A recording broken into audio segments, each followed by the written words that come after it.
Pendant la majeure partie de l'histoire, la médecine ne guérissait pas. Elle devinait. Et mal. Aujourd'hui, vous allez découvrir 33 traitements réels, si stupides, dangereux et complètement délirants qu'ils font passer la thérapie par les sangsues pour quelque chose de raisonnable. Des lavements à la fumée de tabac. Des implants de testicules de chèvre, des colliers radioactifs pour bébés. Ce n'est pas de la fiction, c'est ce qui faisait office de soins médicaux. Prêt à tout remettre en question? 1. Alors, votre pote tombe dans la rivière et vous le repêchez héroïquement. Il ne respire plus.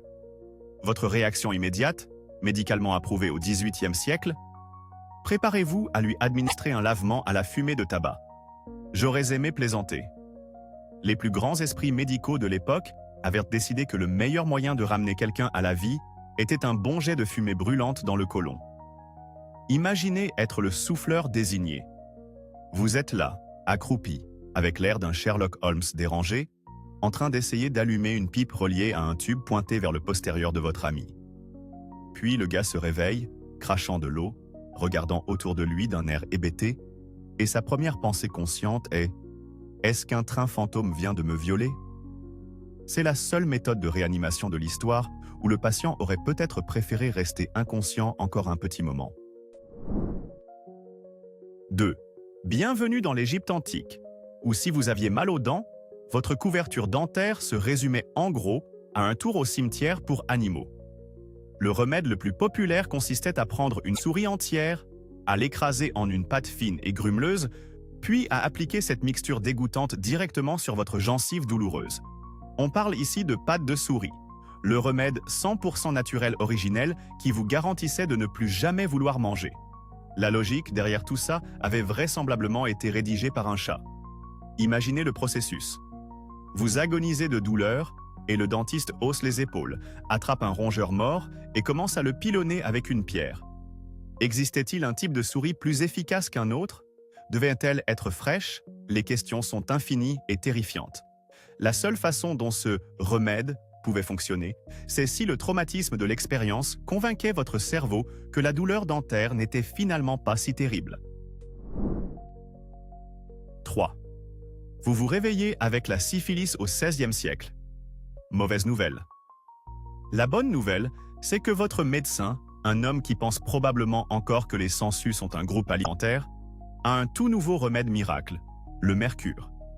Il vous prescrivait soit d'avaler ce métal liquide, soit de vous en enduire tout le corps comme si vous essayiez de devenir le Silver Surfer. Le signe de réussite, quand vous commenciez à baver de façon incontrôlable, comme un chien enragé, les médecins voyaient Anxiety et se tapèrent dans la main en s'exclamant « ça marche !» tandis que vos dents tombaient et que votre système nerveux lâchait. C'est comme essayer de réparer un robinet qui fuit en faisant exploser toute votre maison à la dynamite. Certes, la fuite a disparu, mais vous avez créé quelques problèmes légèrement plus graves. Ce n'était pas un traitement, c'était un compromis lent et atroce où vous aviez le privilège de choisir de quels symptômes horribles vous vouliez mourir. 4. Imaginez la scène dans l'Angleterre d'autrefois. Vous avez soudain un saignement de nez violent. La panique s'installe. Vous courez à la cuisine, vous passez devant les bandages et vous foncez droit vers le bacon. Le remède populaire communément admis consistait littéralement à fourrer une tranche grasse de porc salé dans votre narine. C'est une solution à parts égales répugnante et quelque part géniale, dans le genre bricolage de Pecno. Pensez à la logistique. Vous prenez de l'épaisse ou de la tranche normale? Du fumé au bois de pommier pour un arôme plus agréable? Vous imaginez expliquer ça lors d'un dîner? Excusez-moi, je dois aller m'occuper de mon bacon nasal. C'est la seule technique de premier secours qui fait également office d'amuse-bouche et qui garantit que tous les chiens du quartier vous suivront jusqu'à chez vous, en espérant que vous aurez une autre urgence médicale. 5. La contraception médiévale était une aventure délirante au cœur de la bêtise pure et sans phare. L'une des méthodes les plus populaires pour les femmes consistait à se procurer les testicules d'une belette, à les mettre dans une petite bourse, puis à attacher cette bourse à leurs cuisses. Apparemment, les ondes anti-fertilité émanant des parties intimes d'une belette morte étaient considérées comme plus efficaces que, disons, simplement rester chez soi. C'est un niveau de pseudoscience si profond que c'en est presque de l'art. Qui a été la première personne à avoir cette idée? Un type a juste regardé une belette et s'est dit « Vous savez quoi? Je parie que les couilles de ce truc pourraient empêcher un bébé. » Y avait-il un marché noir pour ça? Psst! Et ma petite dame, vous voulez acheter des gonades de belettes premier choix, fraîchement récoltées? C'est l'exemple parfait d'une solution efficace à 100% zéro et bizarre à 1000%. 6. Vous êtes dans les montagnes des Appalaches. Vous avez un gros rhume et vous n'avez plus d'option. La sagesse populaire locale donne une directive claire. Allez trouver une mule et embrassez-la, en plein sur la bouche. Non, pas une bise sur la joue. Un vrai gros bisou baveux. La croyance voulait que la mule, étant un animal robuste et têtu, vous transmette ses pouvoirs de résistance par sa salive. Oubliez les chinacés. Ils croyaient au pouvoir de la bave de basse-cour. Analysons la chose du point de vue de la mule. Elle passe une journée parfaitement normale, mange du foin, contemple le sens de la vie, et soudain un humain malade avec le nez qui coule essaie de lui rouler une pelle. C'est moins un remède médical qu'une forme vraiment bizarre de harcèlement animal qui a probablement refilé un rhume à la mule. 7. Le docteur John Harvey Kellogg n'était pas simplement l'inventeur des céréales fades. C'était un tyran de la santé obsédé par le transit intestinal. Il était convaincu que la constipation était la source de tous les péchés. Alors, dans son luxueux centre de remise en forme, il proposait une solution unique, le cheval mécanique. Il ne s'agissait pas d'un gentil cheval à bascule pour enfants. C'était une machine cauchemardesque, violente et vibrante, sur laquelle les riches payaient une fortune pour s'asseoir.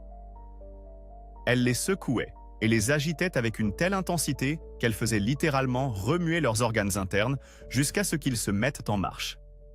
C'est le genre de remède délirant et excessif auquel on s'attendrait de la part d'un méchant de dessin animé. Au lieu de simplement manger quelques pruneaux, ses clients choisissèrent de se faire physiquement agresser par un meuble jusqu'à ce que leurs intestins capitulent. C'était le summum du bien-être pour des gens dont les comptes en banque étaient un bien plus sains que leur bon sens. 8. Bien avant que nous ayons le simple luxe d'un tube de baume à lèvres, le remède de prédilection contre les lèvres gercées était quelque chose que l'on fabriquait soi-même. C'était biologique, entièrement naturel, et ça venait directement de votre oreille. Oui, le baume à lèvres préféré de l'époque médiévale était votre propre cérumen. Les instructions étaient simples. Il suffisait de creuser un peu de cet or cireux dans votre conduit auditif et de l'étaler sur votre bouche. La logique étant que la cire est un bon scellant, mais c'est comme dire que le goudron est une bonne crème pour la peau parce qu'il est imperméable. Vous imaginez vous préparer pour un grand rendez-vous galant. Attends, chérie, mais laisse-moi juste appliquer une bonne couche de moi. C'est un conseil beauté DIY, si profondément dégoûtant qu'il explique instantanément pourquoi les gens dans les tableaux anciens n'ont jamais l'air de sourire. Ils essayaient probablement juste de cacher leurs lèvres cireuses. 9. Nous sommes donc au Moyen Âge et la peste noire déferle sur les villes, décimant la moitié de l'Europe. Les gens sont désespérés. Quel est le plan de génie que certains ont trouvé? Capturer leur propre flatulence dans un bocal. Et puis, quand la peste approchait, ils décelèrent le bocal et prenaient une grande et profonde bouffée de leur propre puanteur artisanale.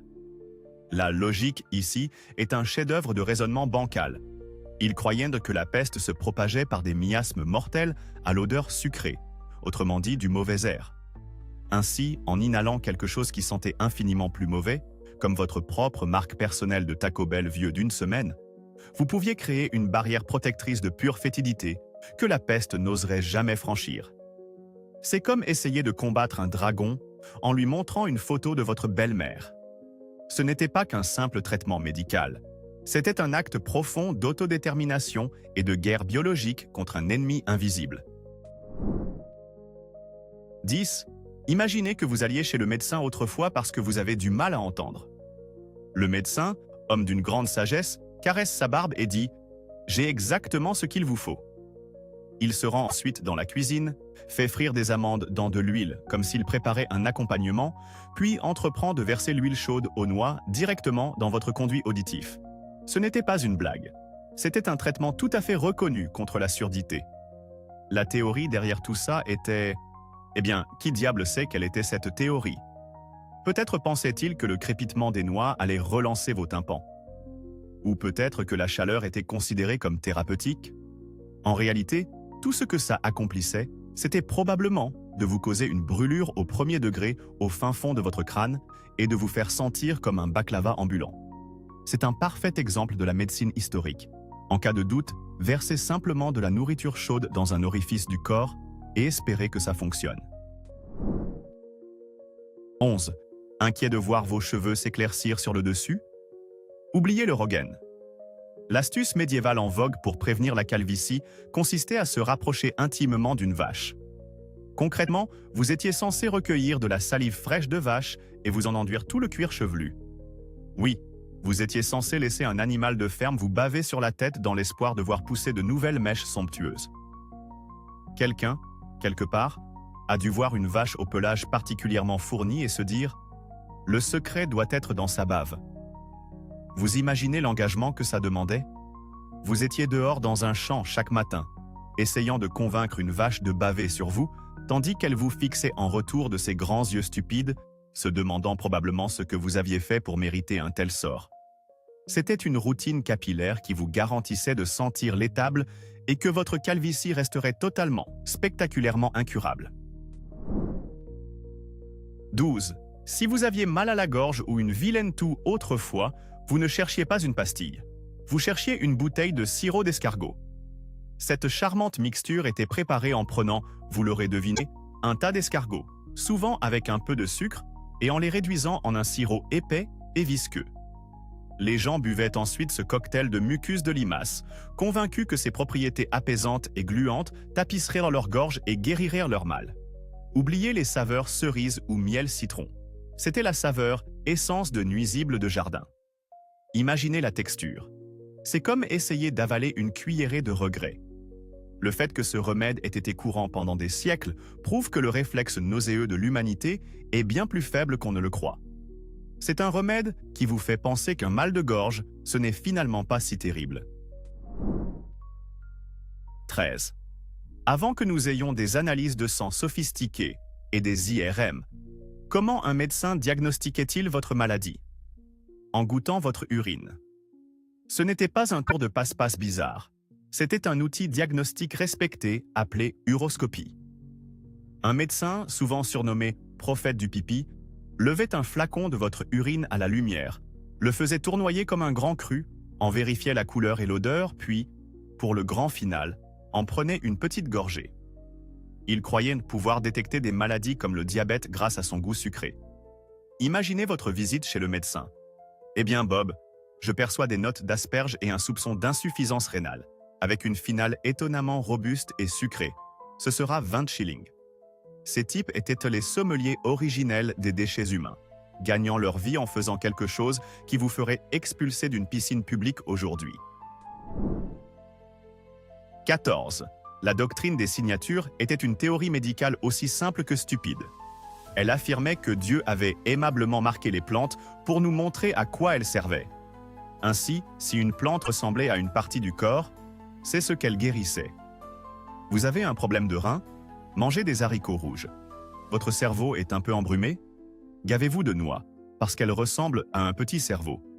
Des problèmes cardiaques? Coupez une tomate en deux et observez ses 4 cavités. C'est de la médecine pour les gens qui ont échoué au cahier de coloriage de maternelle.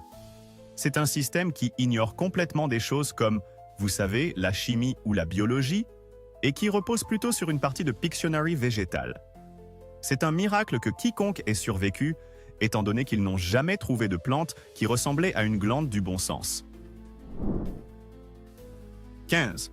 Alors, vous vous promenez en Italie au XVe siècle et vous êtes mordu par une tarentule. Le venin coule dans vos veines. Le remède? Pas un anti-venin. Le remède était de danser. Et pas n'importe quelle danse, mais une danse effrénée, frénétique et ininterrompue appelée la tarentelle. On croyait qu'en se livrant à des heures de danse frénétique et en sueur, on pouvait expulser le venin de son organisme par la transpiration, ou que le mouvement rapide empêcherait d'une manière ou d'une autre le poison de s'installer. Des musiciens étaient appelés pour jouer furieusement pendant que la victime s'agitait dans tous les sens, parfois pendant des jours, jusqu'à ce qu'elles s'effondrent d'épuisement ou se sentent mieux. C'était moins un traitement médical qu'une rave de vie ou de mort. C'est une approche intéressante. Je suis peut-être en train de mourir, mais je vais partir avec des pas de danse d'enfer. 16. Au XVIIIe siècle, si vous aviez un problème d'alcool, certains médecins avaient une solution conçue pour vous dégoûter jusqu'à la sobriété. Le traitement de l'alcoolisme consistait à prendre une anguille vivante et à la plonger dans un récipient de vin. L'anguille finissait par mourir et se décomposer dans l'alcool, créant une boisson alcoolisée véritablement répugnante. Le patient était ensuite forcé de boire ce breuvage cauchemardesque à l'anguille. L'idée était que la vue, l'odeur et le goût de cette mixture horrifiante provoqueraient un sentiment de répulsion si profond envers l'alcool que la personne ne voudrait plus jamais en toucher une seule goutte.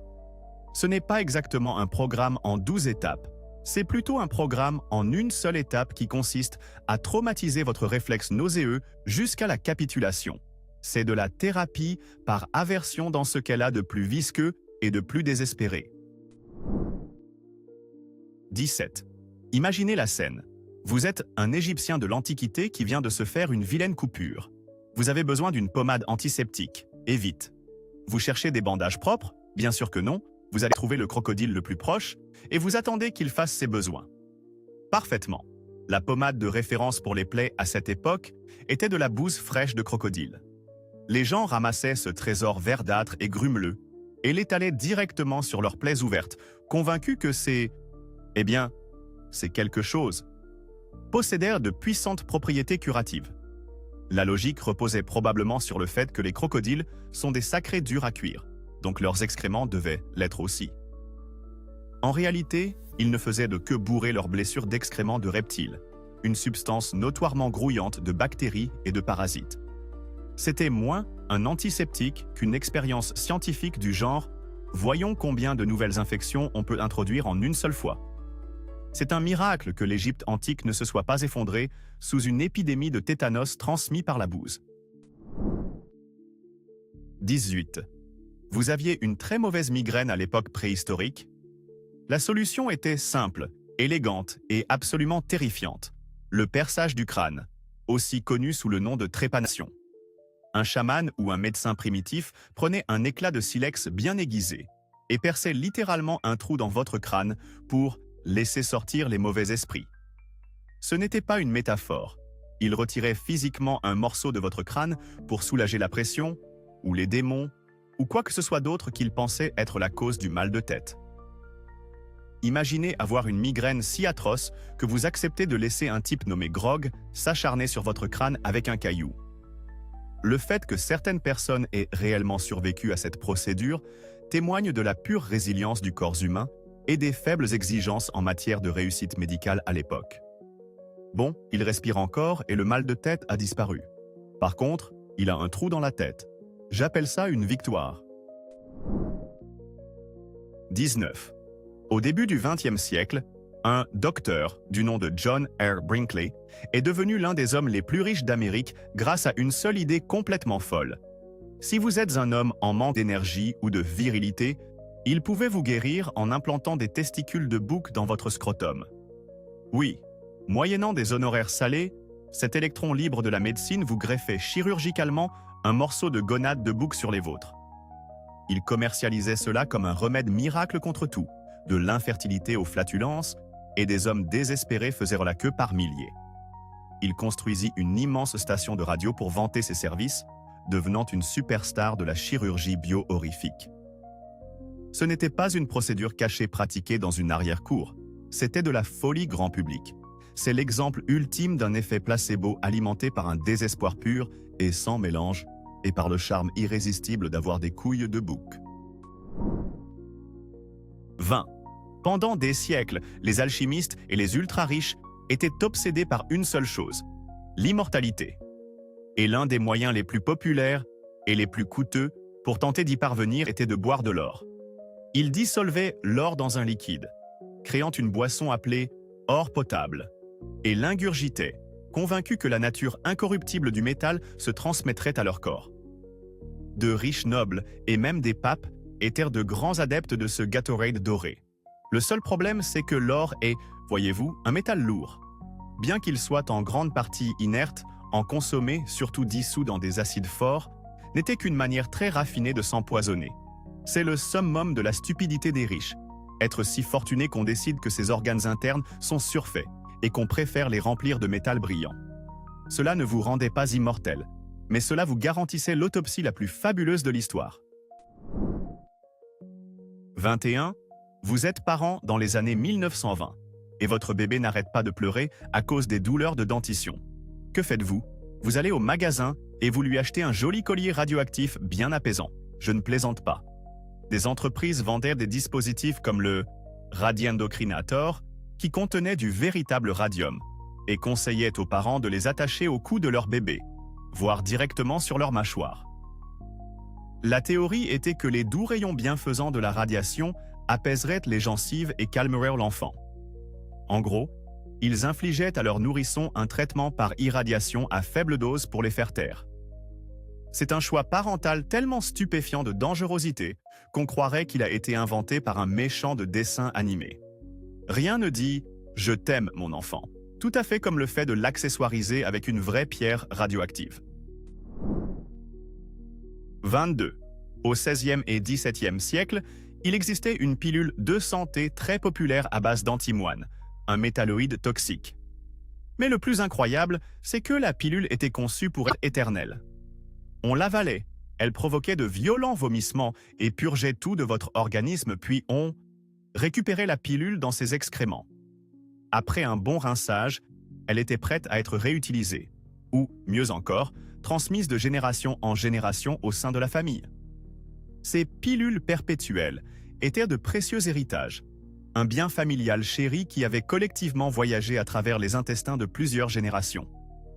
Tiens, fiston, c'est la pilule que ton arrière-grand-père utilisait pour purger ses humeurs. Ne la perds pas dans les latrines. C'est le seul médicament de l'histoire qui était à la fois un puissant laxatif et un héritage familial répugnant. 23. Au début du XXe siècle, en pleine folie hygiéniste, l'un des traitements thermaux les plus populaires était l'hydrothérapie du côlon, ou comme on aurait dû l'appeler, le nettoyage haute pression interne. Les gens payaient volontiers pour qu'on leur injecte des litres et des litres d'eau, parfois jusqu'à 75 litres, dans le rectum à l'aide d'un tuyau. Ces promoteurs affirmaient que cela pouvait guérir de tout, de l'arthrite à la dépression, en éliminant les toxines du côlon. En réalité, tout ce que cela faisait, c'était vous donner un intestin très propre, très vide et très irrité, tout en risquant de vous perforer les intestins ou de provoquer un déséquilibre électrolytique fatal. C'était une façon à la mode de se faire essentiellement un waterboarding de l'intérieur vers l'extérieur, le tout au nom du bien-être. Cela prouve que les gens ont toujours été prêts à faire des choses incroyablement bizarres du moment qu'on leur dit que c'est bon pour eux. 24. Avant la découverte des antibiotiques, la tuberculose était un fléau dévastateur. Et l'un des remèdes les plus bizarres promus par de soi-disant gourous de la santé était la contemplation du soleil. On demandait aux patients atteints de tuberculose de sortir et de fixer directement le soleil. L'idée était que les rayons puissants et purs du soleil pénétreraient dans le corps par les yeux et tueraient la maladie de l'intérieur. Ce n'était pas un simple coup d'œil en passant, on disait aux gens de faire cela pendant de longues périodes. Le seul résultat garanti de cette thérapie n'était pas la guérison de la tuberculose, mais des lésions rétiniennes permanentes et la cécité. C'est une stratégie médicale si profondément stupide qu'on a l'impression qu'elle a été inventée par le soleil lui-même en guise de blague. Tu as une maladie des poumons? Ouais, bien sûr. Fixe-moi un moment. Ça va aller, je te promets. 25.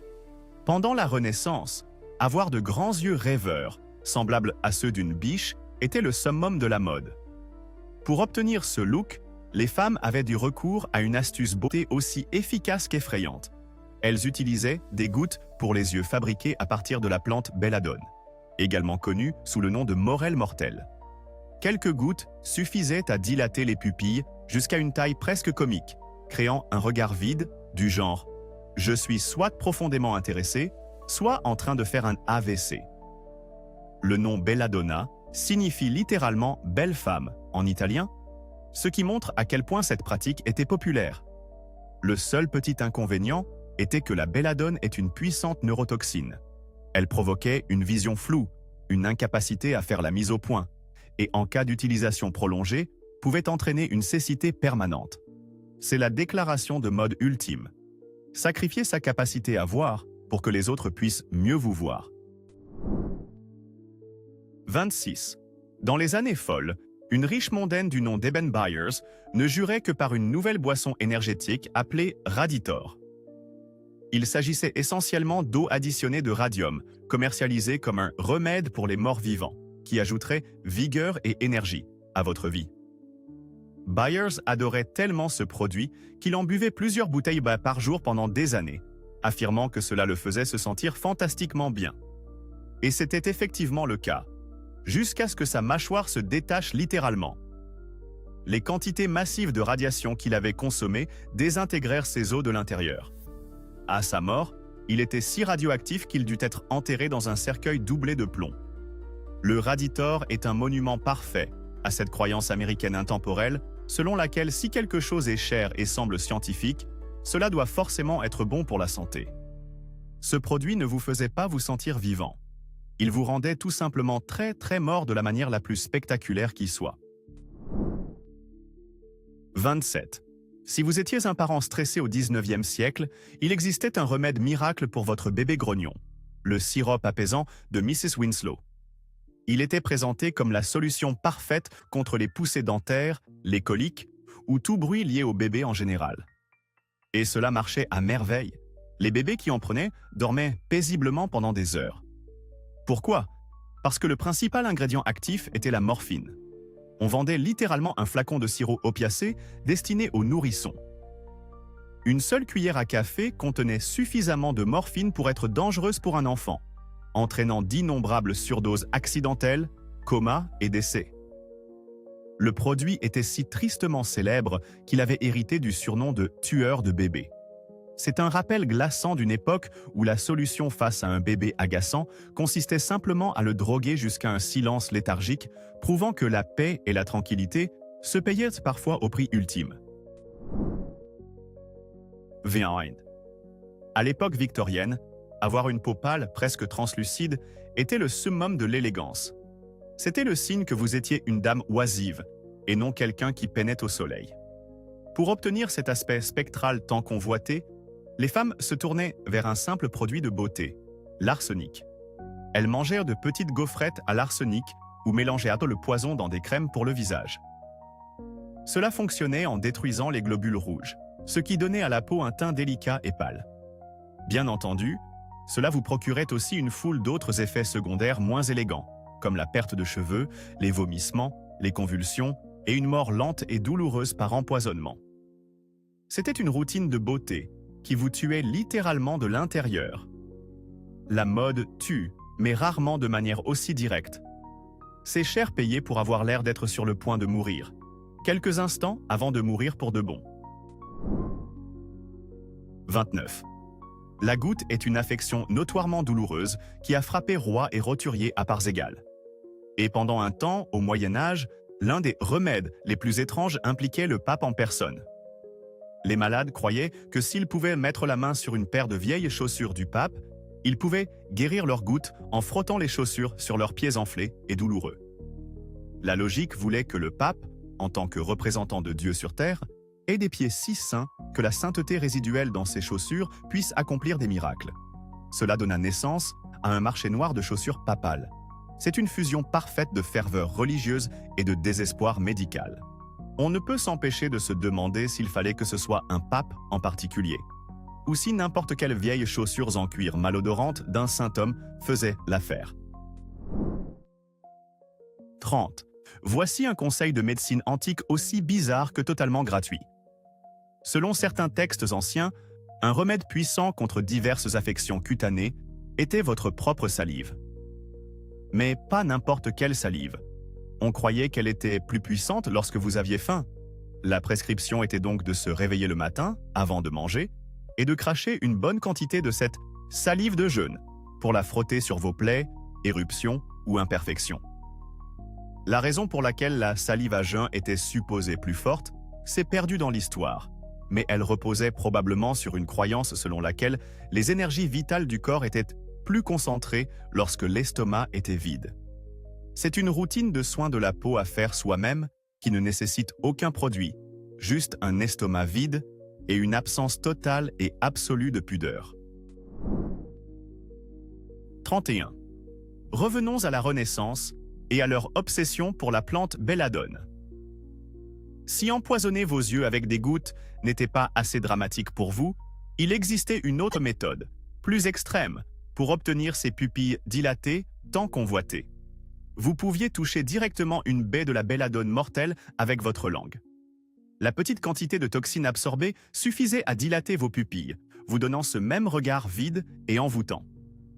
C'était une version plus rapide, à emporter, pour la femme qui avait besoin d'être belle tout de suite. Bien sûr, cela comportait tous les mêmes risques, plus le bonus supplémentaire de potentiellement mal doser et de tout simplement s'empoisonner à mort au nom de la mode. C'était l'équivalent Renaissance de se maquiller dans une voiture en mouvement, mais avec des enjeux considérablement plus élevés. 32. Au début du XXe siècle, la syphilis était encore un énorme problème, mais nous avions une nouvelle arme contre elle, la chaleur. Les médecins découvrirent que de fortes fièvres pouvaient tuer la bactérie de la syphilis. Alors, comment provoquer en toute sécurité une fièvre élevée et prolongée? Eh bien, on ne le fait pas en toute sécurité. On infecte le patient avec le paludisme. Le médecin qui eut cette idée, Julius Wagner-Jauregg, remporta littéralement un prix Nobel pour cela. Le plan consistait à donner le paludisme à un patient syphilitique, laisser les fièvres récurrentes et astronomiques cuire la bactérie de la syphilis jusqu'à la mort, puis guérir le paludisme avec de la quinine. C'était un pari brutal aux enjeux énormes, une stratégie médicale qui consistait à combattre un monstre en lâchant sur lui un monstre entièrement différent, mais légèrement plus gérable. C'est comme essayer de faire sortir un rat de votre maison en y lâchant un cobra. Bien sûr, ça pourrait marcher, mais votre liste de problèmes a définitivement changé. 33. Après la découverte du radium, le monde est devenu un peu fou de radiation. Les entreprises en mettaient un partout, y compris dans les crèmes pour le visage. Des marques comme Thoradia étaient vendues à Paris, promettant aux femmes un éclat radieux.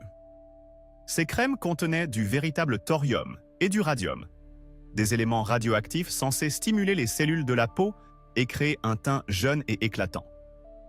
Les femmes s'enduisaient le visage de cette pâte radioactive chaque soir, espérant atteindre une beauté de niveau atomique. Ce qu'elles faisaient en réalité, c'était s'administrer une dose localisée de radiation, augmentant leur risque de cancer et de lésions cutanées. Ce n'était pas un éclat de santé. C'était littéralement la luminescence d'un matériau radioactif. C'était le mensonge de beauté ultime, promettant la radiance tout en délivrant de la radiation. Ces gens n'étaient pas mauvais, juste sur deux et complètement dans l'erreur. Alors, lesquels de nos traitements actuels paraîtront tout aussi insensés dans 200 ans? La chimio? Les antidépresseurs? L'hormonothérapie? Quelque chose auquel nous ne pensons même pas? Laissez votre avis brut en commentaire. Et si vous aimez votre histoire sombre, absurde et 100% réelle, mettez un like et abonnez-vous.